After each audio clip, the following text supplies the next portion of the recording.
When I ran for president, I listed a group of goals to reach. I reached pretty much all of them, except for a few. And that was the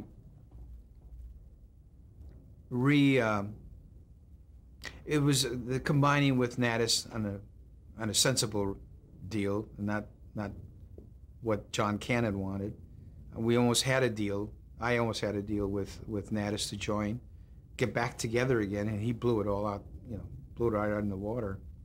That was one point. The other point was that I didn't accomplish bringing up to date our bylaws, which I was very unhappy about, but I just couldn't get what I wanted in there and couldn't get it in time enough to get it voted on and so on. It just fell apart. But other than that, I had a lot of problems with about 4 individuals who were on the board. It caused me a lot of problems. 2 of them were actors from the actors branch, and one was an executive from NBC.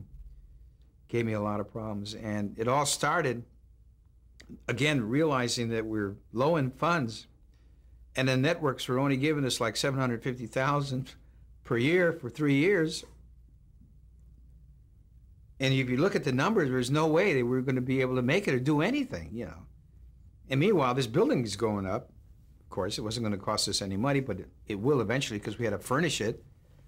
And in going to the networks and asking them for a bid, knowing that Fox at this point obviously had made a proposal to us, which was an amount of $9 million in a 3-year package, 3, 6, and so on, or whatever. $9 million was the total. And I was on the verge of signing that contract with them. And the networks found out that we were going to do that. Now, you got to understand, this goes before the Board of Governors, and they get a mandate from the Board of Governors as to what they want. I obviously pushed it because we needed the money to survive. I begged John Ogolia at NBC to give me a proposal, which he refused to do. I begged, went to New York and talked to Wright, wouldn't give me a proposal. Bob Wright. Went to CBS, and it was Jeff Skansky? Yeah. Skansky. Couldn't get anything from him as a proposal. They refused to put in a proposal, knowing that they said, get rid of the Fox proposal, we'll put one in. I said, but they put it in. Hey, what am I going to do, throw it out the window? The board knows that proposal is there for $9 million. I can't ignore it. So finally, it came to a point where I had to sign the contract, which I did.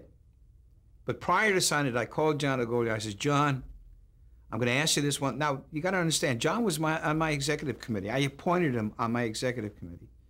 I said, John, please give me a proposal. I can't go to the board with just Fox sitting here. You got to give me something. I don't care what it is. Give me something. No, I'm not going to do it. Okay. Now, I signed the contract.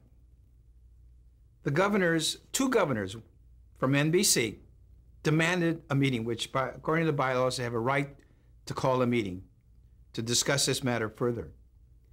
So we called a meeting. During the meeting, I'm telling the Board of Governors that they signed I've signed the contract according to your mandate. Of course, the 2 guys from NBC are raising all kinds of hell. All of a sudden, a fax comes in from John Ogolia saying, and he knows I signed the contract, because I called him. I said, John, I've signed it prior to the meeting. Knowing that I signed the contract, he sent a fax stating they're willing to put in a proposal, thinking that the Board of Governors would do a turnabout and reverse its decision. Well, it was too late. I signed it. Now I'm getting the threats, death threats. 3 of them. And the cops following me around over at the academy. When I drove up at the academy, they walked me around, stay with me until I left, But that's what happened. But you know what it did? It put us back in the business. It put us under our feet so we could function properly. Not only that, we created another network. I don't know if Fox realizes I created another network by signing that contract.